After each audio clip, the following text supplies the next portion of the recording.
بسم اللہ الرحمن الرحیم الحمد للہ نحمده ونستعینه ونستغفره ونؤمن به ونتوکل علیہ ونعوذ باللہ من شرور انفسنا ومن سیئات اعمالنا من یهده اللہ فلا مضل له ومن یضلل فلا ہادی له ونشهد أن لا إله إلا الله وحده لا شريك له ونشهد أن سيدنا ومولانا محمدا عبده ورسوله صلى الله تعالى عليه وعلى آله وصحبه وبارك وسلم تسليما كثيرا كثيرا أما بعد فأعوذ بالله من الشيطان الرجيم بسم الله الرحمن الرحيم يا أيها الذين آمنوا قوا أنفسكم وأهليكم نارا وقودها الناس والحجارة عليها ملائكة غلاظ شداد لا يعصون الله ما أمرهم ويفعلون ما يؤمرون صدق الله العلي العظيم وقال النبي صلى الله عليه وسلم كلكم راع وكلكم مسؤول عن رعيته أو كما قال صلى الله عليه وسلم. محترم علماء کرام، سردار صاحبان، ذمہ دار اور سربراہ حضرات،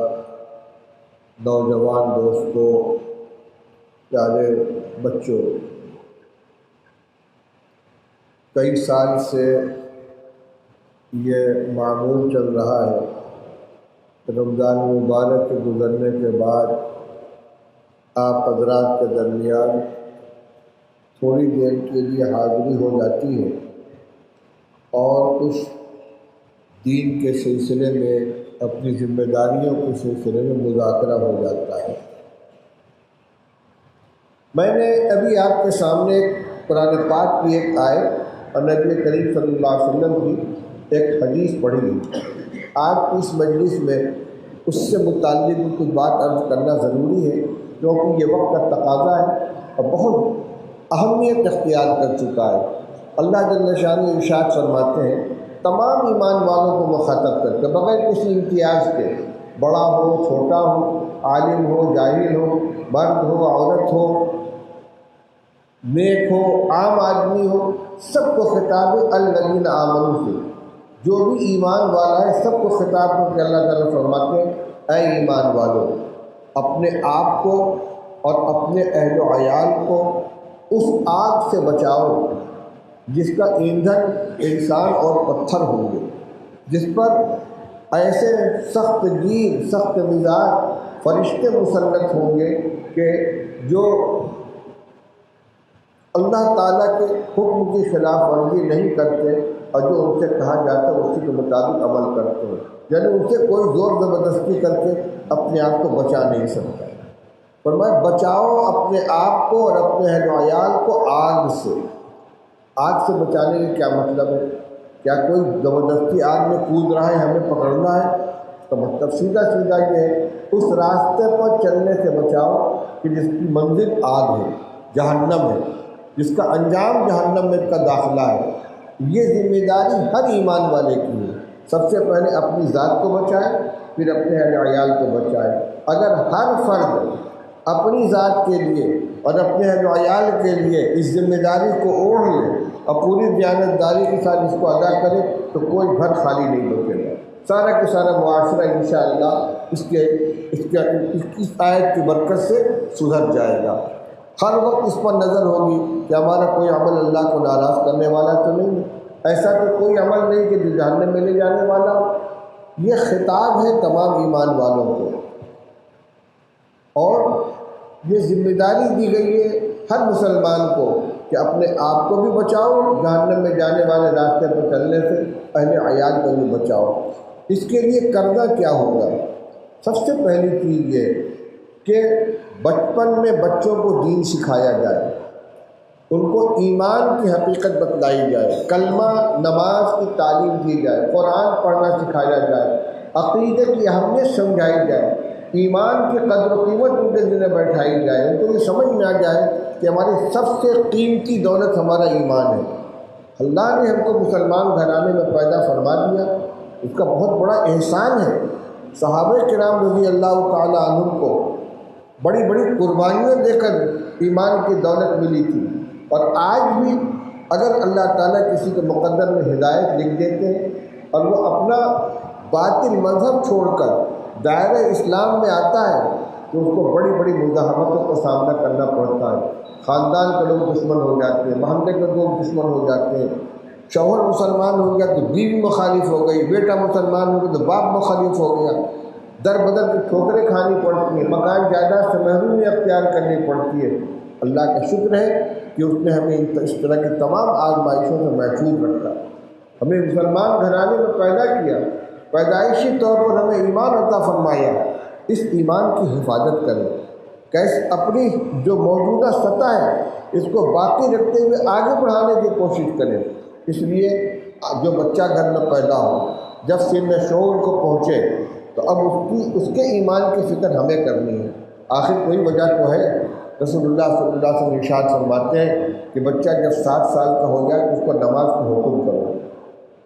10 سال کا ہو جائے نماز نہ پڑھے تو اس کو مارو، پٹائی کرو اس کی۔ حالانکہ بچہ مکلف ہوتا ہے بالغ ہونے کے بعد، عام طور سے 14-15 سال کی عمر میں بچے بالغ ہوتے ہیں، لیکن 7 سال کے بچے کو نماز کا حکم کیوں دیا جا رہا ہے؟ ابھی سے مسجد میں جانے کا عادی بن جائے، اللہ کے گھر میں حاضری دے، نماز پڑھے، سر جھکائے، نماز کے کلمات کو سیکھے، تاکہ ایمان اس کے اندر مضبوطی اختیار کر لے، اس کی جڑ بنا لے، تو ان کا دینی مزاج بنایا جائے، قرآن پاک پڑھایا جائے، کلمہ سکھایا جائے، اور ان کو سمجھایا جائے کہ ایمان تمہاری سب سے بڑی قیمتی دولت ہے۔ اللہ پر ایمان لانے کا کیا مطلب ہے، رسول اللہ صلی اللہ علیہ وسلم پر ایمان لانے کا کیا مطلب ہے، اسی طریقے سے تقدیر کیا چیز ہے، جنت جہنم کیا چیز ہے، جنت پر ہمارا ایمان، جہنم پر ہمارا ایمان، تقدیر پر ایمان، مرنے کے بعد دوبارہ زندہ ہونا ہے، اللہ کے سامنے حاضر ہونا ہے۔ آج ماحول بدل رہا ہے۔ بچپن میں ہم نے دیکھا کہ بچوں کو اس کے سامنے بات پر اللہ کی ناراضگی سے ڈرایا جاتا، بیٹا فلاں کام مت کرو، اللہ ناراض ہو جائے، اللہ تعالیٰ ناراض ہو گیا، جہنم میں جلایا جائے گا، کسی کا سامان مت چھوڑو، جھوٹ مت بولو، جھوٹ بولو گے تو منہ میں جہنم آگ ڈال دی جائے گی۔ بچوں کی تربیت کی جاتی تھی، آج اتنے بڑے بچے کے ہاتھ میں تو موبائل تھما دیا جاتا ہے، اس کی تربیت کہاں سے ہوگی؟ اس کا دل و دماغ تو اسی کے اندر الجھ کر رہ جاتا ہے۔ تو سب سے پہلی ذمہ داری سرپرستوں کی یہ ہے کہ بچے کو دین کی تعلیم دیں، کلمہ سکھائیں، دینیات پڑھائیں، قرآن پاک سکھائیں۔ اب آگے اگر اللہ تعالیٰ توفیق دے تو دین کی تعلیم میں اور آگے بڑھیں، حافظ بنائیں، قاری بنائیں، عالم بنائیں۔ ہر گھر کے اندر، ہر خاندان کے اندر ایک عالم دین کا ہونا ضروری ہے، تاکہ تفصیلی دینی معلومات اس کی طرف رجوع کر کے حاصل کی جا سکے، جائز ناجائز کے بارے میں اس سے پوچھا جا سکے۔ کاروبار کر رہے ہیں، کون سا کام جائز ہے، کون سا کام ناجائز ہے، کون سا حلال ہے، کون سا حرام ہے، آمدنی کیسے درست ہوگی، کیسے خراب ہو جائے گی، اس کا جاننے والا ہونا چاہیے۔ ہم دنیاوی معاملات میں دنیاوی لوگوں سے مشورہ کرتے ہیں، لیکن ہم مسلمان ہونے کی حیثیت سے ہمیشہ اس پر بھی نظر رہنی چاہیے کہ ہمارا کوئی کام اللہ کو ناراض کرنے والا نہ ہو، اور اس کو بتانے کے لیے علماء کی ضرورت ہے، مفتیان کرام کی ضرورت ہے۔ تو جیسے تمام ضرورت کے لیے ہم افراد تیار کرتے ہیں، آج خوشحال گھرانوں میں بچوں کو پڑھاتے ہیں تو MBA کراتے ہیں، CA کرواتے ہیں، ان کو CA کی پڑھائی پڑھاتے ہیں۔ کیوں؟ ہمارے گھر میں ہمارا بچہ خود منیجر بن کر رہے، حساب کتاب جاننے والا ہو۔ ایک بڑے خاندان میں ایک بچہ CA ہو جانا چاہیے، ایک MBA ہو جانا چاہیے، کچھ نہیں تو انگریزی کا اچھا جانکار ہونا چاہیے۔ کیا اس ضرورت سے کم ضرورت ہے دین کو جاننے کی، دین کو سیکھنے کی؟ تو بنیادی دینی تعلیم دلانا تو ہر بچے کی یہ ماں باپ کی ذمہ داری ہے اور اس کے بعد اگر توفیق ملے تو اور آگے کی تعلیم دی جائے۔ تجربہ یہ ہے کہ حافظ بنا دینے سے دین کی حفاظت زیادہ ہوتی ہے۔ جس کے سینے میں قرآن محفوظ ہو جائے گا انشاءاللہ اس میں گمراہی نہیں گھسے گی، شیطان اس کو ایمان سے محروم نہیں کر سکے گا، جبکہ ایمان پر ڈاکہ ڈالنے کے ہر طرف جال پھیلے ہوئے ہیں۔ اس کے بعد دوسرا نمبر یہ آتا ہے کہ جب بچہ شعور کی حد کو پہنچے تو ان کی نگرانی کی جائے، کہاں جا رہا ہے، کس سے مل رہا ہے، کس سے اس کے تعلقات ہیں، اس کے مشاغل کیا ہیں، کہاں اٹھنا بیٹھنا ہے، صحبت کیسی ہے اس کی۔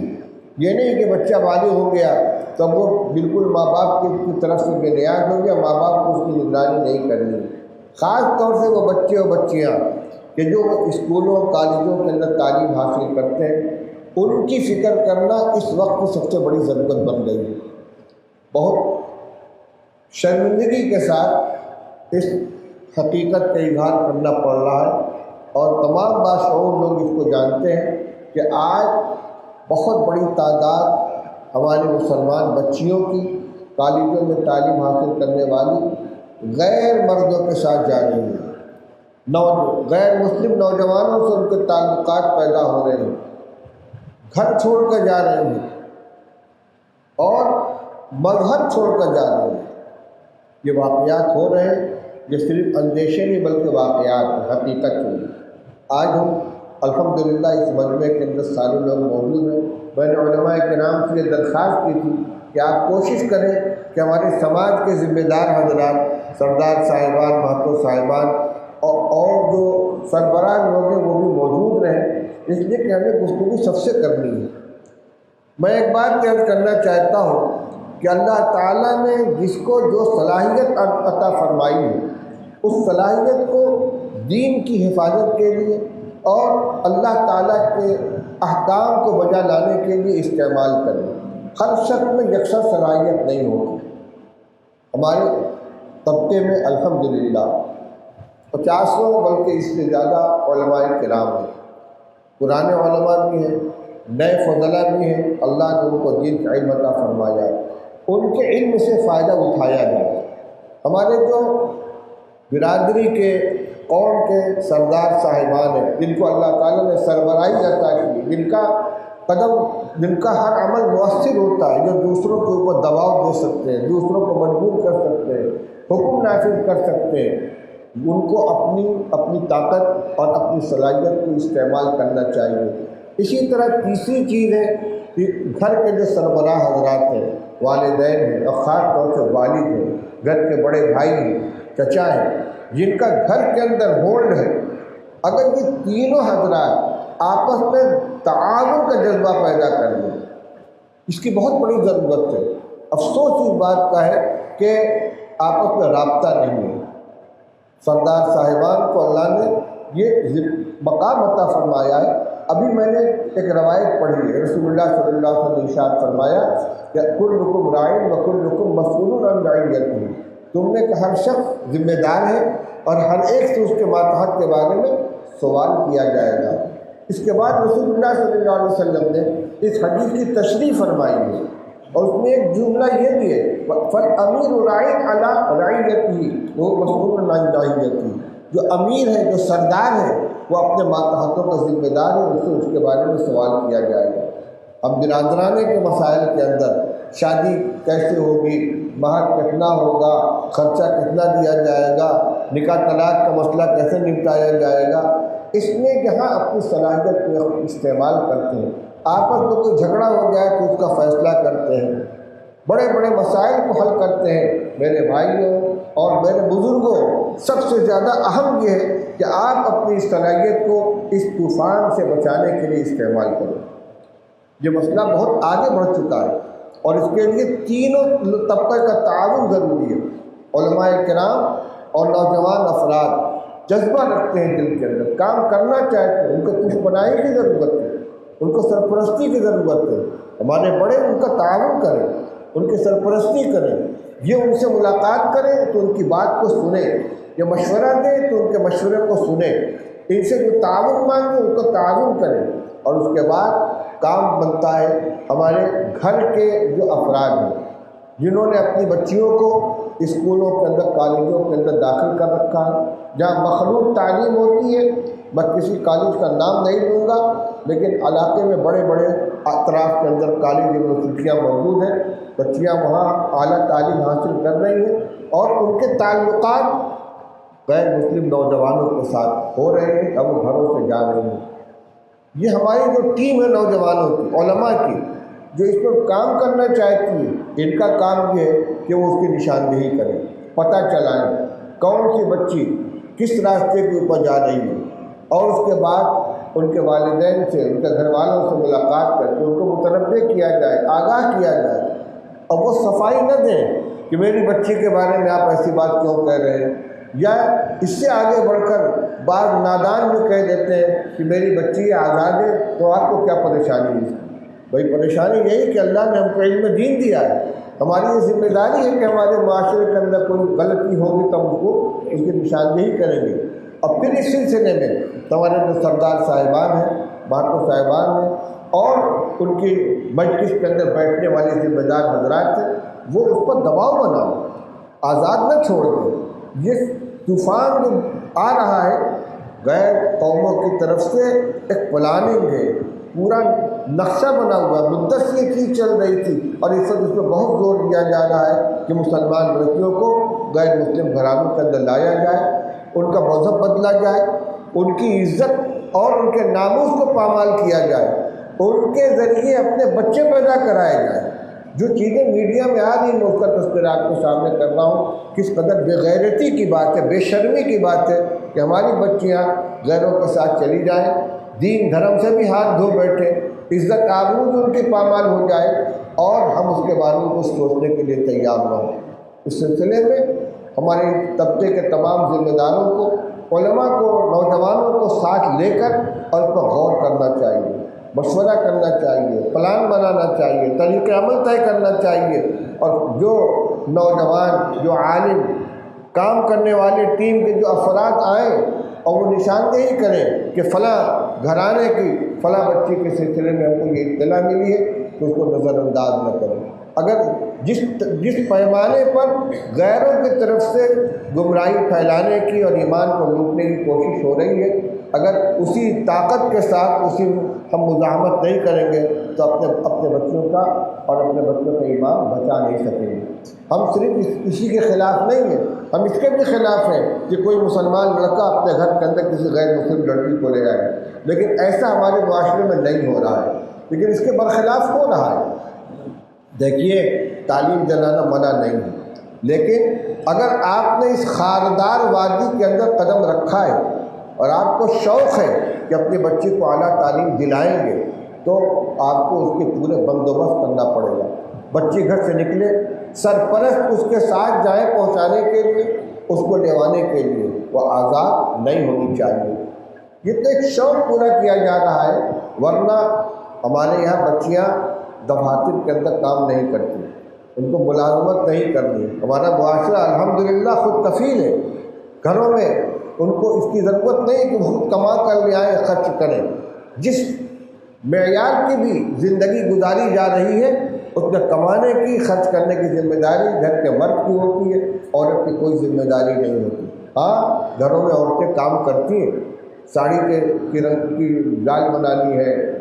فال ٹاکنا ہے یا اور جو گھریلو کام ہوتا ہے وہ عورتیں کر لیتی ہیں، مگر ان کو کسی دفتر میں جا کے ملازمت نہیں کرنی. اللہ نے یہ معاشرہ ہمیں عطا فرمایا ہے، اس لیے بلا ضرورت کالجوں یونیورسٹیوں کو داخل کرانا، ان کے ایمان کو خطرے میں ڈالنا، اس کی کوئی ضرورت نہیں ہے. مولانا اشرف علی صاحب تھانوی رحمۃ اللہ علیہ بہشتی زیور مرتب کی تھی اسی مقصد کے لیے کہ اگر بہشتی زیور کسی بچی کو اطمینان کے ساتھ پڑھا دیا گیا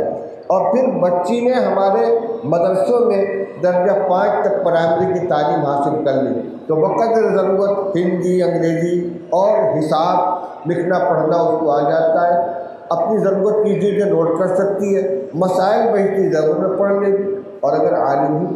کی تعلیم دلانی ہے تو جہاں عالمات کی تعلیم ہوتی ہے بچے کو وہاں داخل کیجیے، اس کو عالمہ بنائیں گے، حافظہ بنائیں گے، تاکہ اعلیٰ تعلیم بھی ہو جائے لیکن دین کے راستے کی ہو. تو یہ جو شوق ہے کالجوں میں داخل کرانے کا یہی غلط ہے، لیکن اگر کوئی بہت ضروری سمجھتا ہے تو پوری حفاظت کے انتظام کرنا چاہیے، بلانے کا، پہنچانے کا، اس کی نگرانی کا۔ ہر بچی کے ہاتھ میں موبائل ہے، بڑا موبائل ہے، وہ کہاں سے اس کا رابطہ ہے، کس سے دوستی ہو رہی ہے، کس سے بات چیت ہو رہی ہے، کیا پیغام آ رہا ہے، جا رہا ہے، ہمیں خود پتہ نہیں ہے۔ پٹرول اور آگ کو ایک ساتھ کر دیتے ہیں اور ہم مطمئن ہو کر بیٹھے رہتے ہیں۔ اس لیے میں بہت زیادہ کھول کر بات نہیں کر سکتا، لیکن یہ ایک حقیقت ہے اور ہمارے معاشرے کے اندر یہ ذہن پھیل رہا ہے۔ غور کریں، مشورہ کریں۔ میں پھر درخواست کروں گا اپنے بڑوں سے، بڑی عاجزانہ درخواست کروں گا کہ اپنے مقام اور مرتبے کو پہچانیں، اپنی حیثیت کا صحیح استعمال کریں، ان نوجوانوں کے جذبات کی قدر کریں، ان کی سرپرستی کریں، ان کے سر کے اوپر ہاتھ رکھیں، ان کو مشورہ دیں، اور یہ اگر کوئی اچھا مشورہ دیتے ہیں تو اس کو قبول کریں، اپنی شان کے خلاف نہ سمجھیں۔ پھر اپنے اثر و رسوخ کو استعمال کر کے جہاں اس طرح کے واقعات پیش آ رہے ہوں، ان کے گھر والوں سے رابطہ کر کے ان بچیوں کو اس دلدل سے نکالنے کی کوشش کریں۔ اگر اب بھی ہم بیدار نہیں ہوں گے، اب بھی ہمیں ذمہ داری کا احساس نہیں ہوگا، یہ معاملہ اتنا آگے بڑھ جائے گا کہ پھر اس سیلاب کو بند قائم کرنا ہمارے لیے مشکل ہو جائے گا۔ اللہ تعالیٰ ہمیں اس کی توفیق نصیب فرمائے۔ جو روایت میں نے پڑھی ہے، کلکم رائن وکلکم مسئول عن رعیتہ، کہ تم میں ہر شخص ذمہ دار ہے، ہر ایک سے اس کے ماتحت کے بارے میں سوال کیا جائے گا، پوچھا جائے گا۔ تو اس میں اور بھی ذمہ داریاں آتی ہیں۔ عورت اپنے شوہر کے مال و متاع کی ذمہ دار ہے، گھر کا ملازم اپنے مالک کے ساز و سامان کا ذمہ دار ہے، اس کا محافظ ہے، گھر کا بڑا سرپرست اپنے تمام اہل و عیال کا محافظ ہے، ان کا دینی ذمہ دار ہے۔ دینی ذمہ داری میں اولاً تو ان کی تعلیم و تربیت آتی ہے، پھر ان کی نگرانی ہے۔ گھر میں نماز کا اہتمام ہو رہا ہے یا نہیں، قرآن پاک کی تلاوت ہو رہی ہے یا نہیں۔ ہم صرف اپنے عمل کو لے کر مطمئن ہو گئے کہ ہم مسجد کے اندر بیٹھے ہیں، صبح شام کی تسبیح پوری کر رہے ہیں، جماعت میں چلہ بھی لگا رہے ہیں، دین کا کام کر رہے ہیں، گھر میں نماز ہو رہی کہ نہیں ہو رہی، یہ کوئی دینداری نہیں ہے۔ دین کا کام پہلے اپنے گھر سے ہونا چاہیے، اپنے گھر والوں کی فکر ہونی چاہیے۔ قوا انفسکم واہلیکم نارا، اپنے کو بچاؤ، اپنے گھر والوں کو بچاؤ۔ گھر میں چراغ جلاؤ، پھر مسجد میں چراغ جلاؤ۔ اگر ہم باہر کی فکر کریں اور گھر کی فکر نہیں کریں گے، یہ محنت کسی کام کی نہیں ہے۔ میں باہر کی محنت سے منع نہیں کر رہا ہوں، اگر سب گھر میں بیٹھ جائیں گے تو باہر کی محنت بند ہو جائے گی، لیکن جتنی فکر اس کی کر رہے ہیں اس سے زیادہ فکر اپنے گھر میں ہونی چاہیے، گھر میں نماز کا اہتمام ہونا چاہیے۔ اسی طریقے سے یہ موبائل کی جو وبا ہے، یہ صرف اسکول پڑھنے والی بچیوں ہی کے لیے نہیں، گھر میں رہنے والے بچے نوجوان، جو بے تحاشا جو بڑے موبائل کا استعمال ہو رہا ہے اور اس میں کوئی بندش نہیں ہے، یہ اس زمانے کا بہت بڑا فتنہ ہے۔ بعض لوگ اس کو کہتے ہیں کہ اس زمانے کے سب سے بڑا یہ شیطان ہے۔ ایک خرابی اس میں یہ بھی ہے، جو تھوڑا سا دینی مزاج رکھتے ہیں، موبائل کھولا، کوئی ویڈیو آ رہا ہے، کوئی تقریر آ رہی ہے، بس اس کو سن لیا،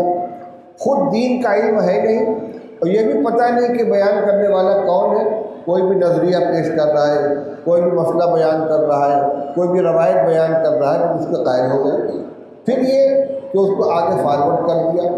یہ بھی غلط ہے۔ رسول اللہ صلی اللہ علیہ وسلم نے ارشاد فرمایا، کفیٰ بالمرء کذبا ان یحدث بکل ما سمعہ، آدمی کے جھوٹا ہونے کے لیے اتنا کافی ہے کہ جو کچھ سنے اس کو آگے کو چلتا کر دے، یعنی یہ جان کر نہیں کہ یہ جھوٹ ہے، جو سنا اس کو آگے چلتا کر دیا۔ فرمایا کہ وہ شخص جھوٹا ہے، جھوٹے ہونے کے لیے اتنا کافی ہے، آگے بات چلانے کی پہلے یہ شکل تھی کہ ایک سے سنا دوسرے کو سنا دیا، آج یہ ہے کہ ایک جگہ سے میسج آیا اور 10 جگہ اس کو فارورڈ کر دیا، اب پتہ نہیں چلتا کہ یہ کہاں سے چلا تھا، کس نے اس کو بھیجا تھا، اور آگ کی طرح سے وہ گمراہی پھیلتی چلی جاتی ہے۔ اس لیے ہمارے جو موبائل دیکھنے کے شوقین ہیں اور ہر پیغام کو، ہر بیان کو، ہر تحریر کو بڑی دلچسپی کے ساتھ دیکھتے ہیں، ان کے لیے ضروری ہے کہ یہ پہلے معلوم کرے، دیکھیں کہ جس کا یہ بیان ہے کوئی مستند عالم ہے کہ نہیں، صحیح العقیدہ ہے کہ نہیں ہے، صحیح مسلک رکھنے والے ہیں کہ نہیں، اس لیے کہ اس راستے سے گمراہیاں پھیل رہی ہیں۔